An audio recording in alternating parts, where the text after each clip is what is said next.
Welcome to the very first episode of the Affirm Opulence podcast. Yes. We're diving into Wallace D. Wattles, the science of getting rich. That's right. And we're going to be uncovering how we can use powerful affirmations to create a life of abundance. Absolutely. We're starting right at the beginning. Okay. Chapter 1. All right. The right to be rich. Bold start, right? Wattles doesn't beat around the bush. He comes right out and says, being rich isn't just something nice to have. It's essential for fully developing your potential. It definitely caught my attention. Yeah. It's not really the typical message you hear about money and spirituality, is it? It's not. But Wattles goes even further. He does. He claims that denying yourself the pursuit of wealth is actually holding you back. That's right. And there's a deeper reason for that. Okay. Wattles believes we develop through using and interacting with the world. Okay. And let's face it, in our society, money is a crucial part of that interaction. Yeah, it's like having a toolbox full of incredible tools, but you're too afraid to use them. Exactly. So how does this idea play into crafting affirmations for abundance? Well, it's foundational, really. Yep. Before you even start crafting affirmations, you need to examine your underlying beliefs about wealth. If you subconsciously believe wealth is bad or unspiritual, Right. your affirmations are going to be fighting an uphill battle. That makes sense. Yeah. You can't attract something you secretly believe is wrong. Exactly. So that's why this core principle from Chapter 1 is so crucial for setting yourself up for success with affirmations. Yes. You need to align your beliefs about wealth You do. with your aspirations for a rich and fulfilling life. A rich and fulfilling life. Wattles also talks about the threefold nature of life. Yeah, Body, mind, and soul. he does. He says neglecting any one of these leads to an incomplete life. Yeah. I'm curious to hear your take on that. Well, it's about recognizing that true abundance isn't just about money. It's about living a full and balanced life. Right. Think of it like a three-legged stool. You need all three legs strong to be firm. Okay. Your body needs good food, shelter, and care. Yes. Your mind needs stimulation through learning experiences and creative pursuits. And your soul needs nourishment through connection, love, and purpose. So how do we apply this to crafting affirmations? Well, it's about moving beyond just saying, I am wealthy. Okay. Think about how you can affirm abundance in all three areas of your life. Right. For your body. Yeah. It might be, I nourish my body with healthy food and I move with energy and joy. Okay. For your mind, it could be, I am constantly learning and expanding my knowledge and experiences. I like that. And for your soul, Yeah.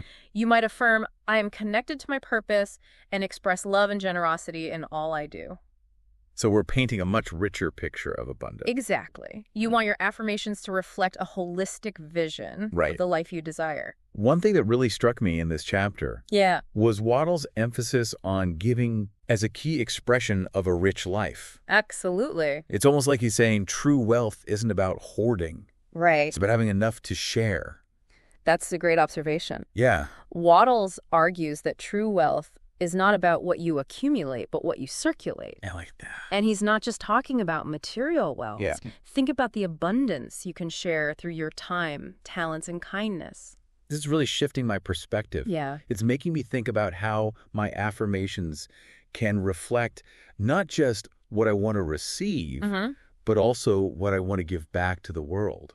That's a powerful shift. Yeah. Instead of solely focusing on I want. Right. Try incorporating phrases like, I generously share my blessings. Okay. Or my abundance allows me to make a positive impact on others. I love that. Yeah, It brings a whole new level of meaning to affirmations. it does. Instead of just being about personal gain, Right. they become a reflection of our desire to contribute to something bigger than ourselves. And when you align your affirmations with a greater purpose, Yes. they tap into a deeper well of energy and motivation. Yeah. It's like you're saying to the universe, I'm ready to receive abundance and I'm committed to using it for good.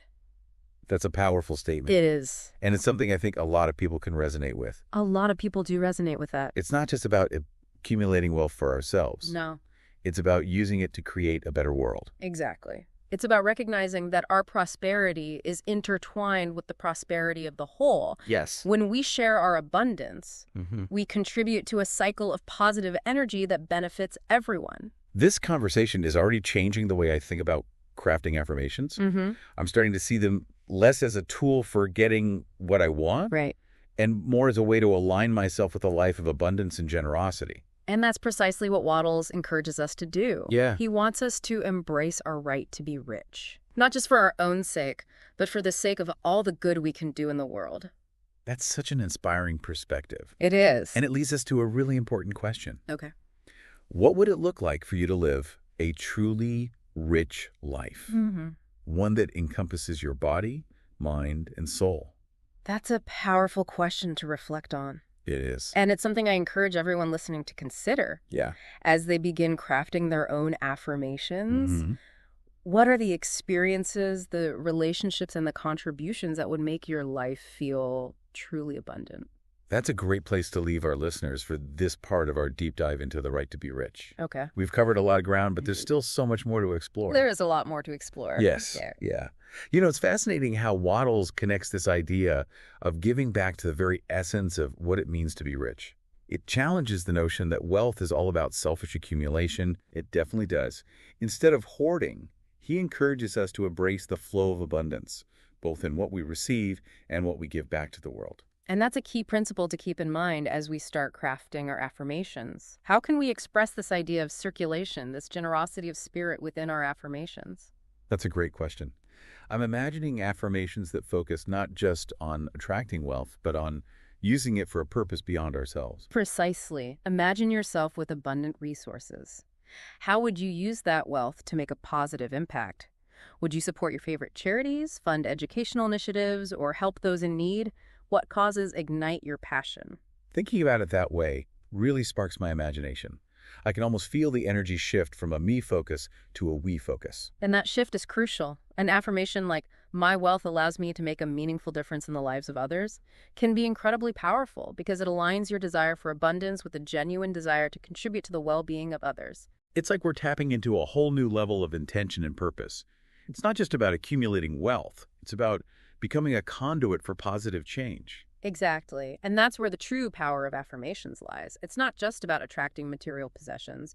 It's about aligning yourself with the energy of abundance and allowing it to flow through you and out into the world. Waddles also makes a compelling point about the desire for wealth being a natural and praiseworthy desire. He challenges the idea that wanting to be rich is somehow wrong or selfish. Absolutely. He argues that the desire for riches is really a desire for a richer, fuller, more abundant life. It's a natural human aspiration to want to experience the best that life has to offer. It's so refreshing to hear that perspective because it goes against so much of what we're taught.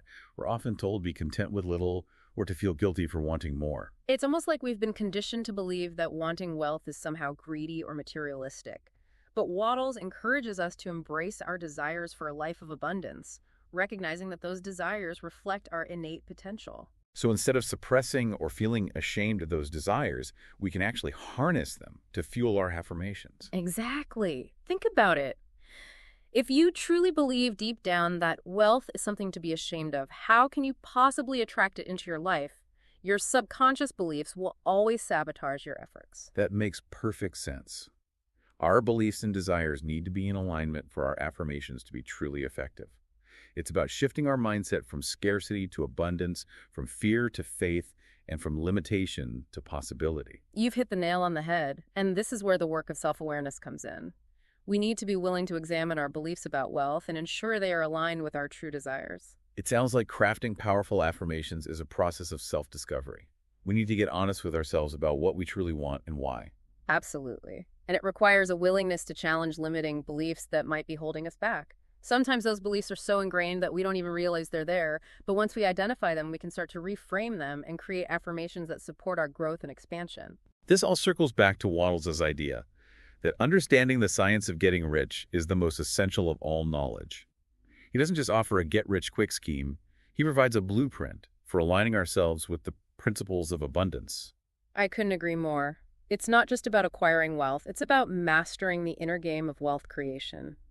It's about aligning our thoughts, beliefs, and actions with the principles of abundance so we can become a magnet for the prosperity we desire. And affirmations are a powerful tool for achieving that alignment.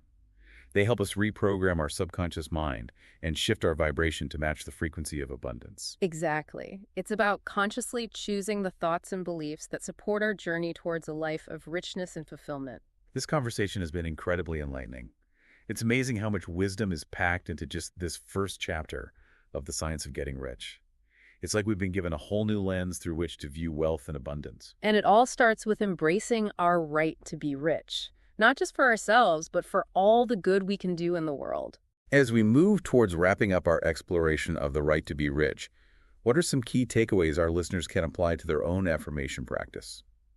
First, embrace the right to be rich. Recognize that wanting a life of abundance is natural and praiseworthy.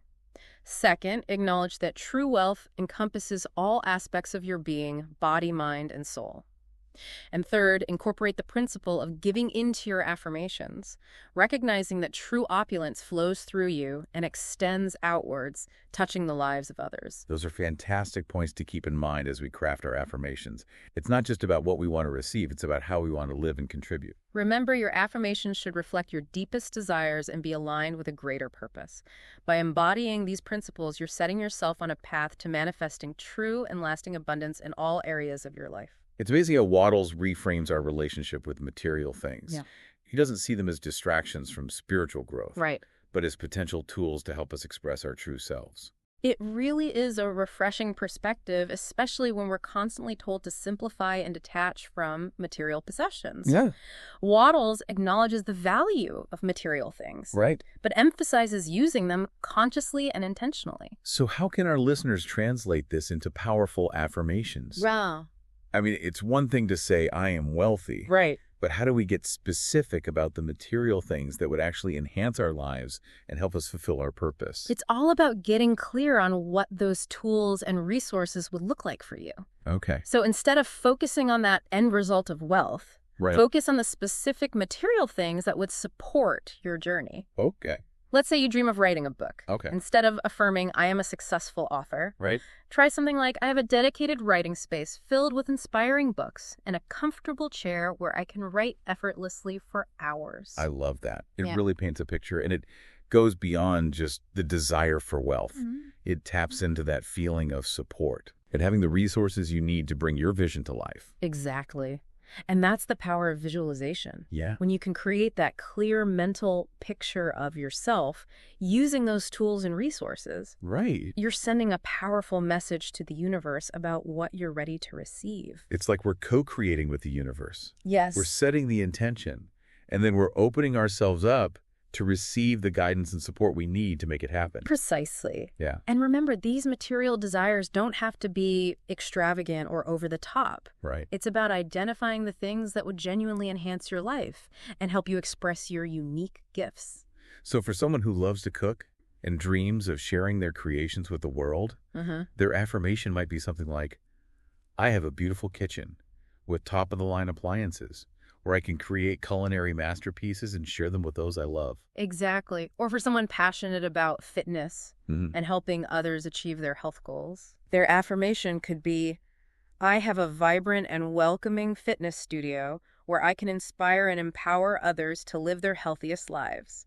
I'm really starting to see how powerful this approach to affirmations can be. It is. It's about aligning our desires with a sense of purpose and creating a vision that feels both exciting and achievable. And that's the key. When your affirmations are rooted in that deep sense of purpose and aligned with your true desires, they become a driving force for positive change. This has been an incredible deep dive into the right to be rich. It has. We've barely scratched the surface. Yeah. But we've already uncovered so much wisdom and practical advice. It's been a joy exploring these ideas with you. It has been. And to our listeners, I encourage you to embrace the principles we've discussed today. Yeah. Use them to craft affirmations that resonate with your heart and soul. Absolutely. Remember, you have the right to be rich. Yes. The right to live a life of abundance and fulfillment. Thank you for joining us on this first episode of the Affirm Opulence podcast. We'll be back next week to dive into another chapter of The Science of Getting Rich Absolutely. and uncover even more secrets to crafting affirmations that transform your life.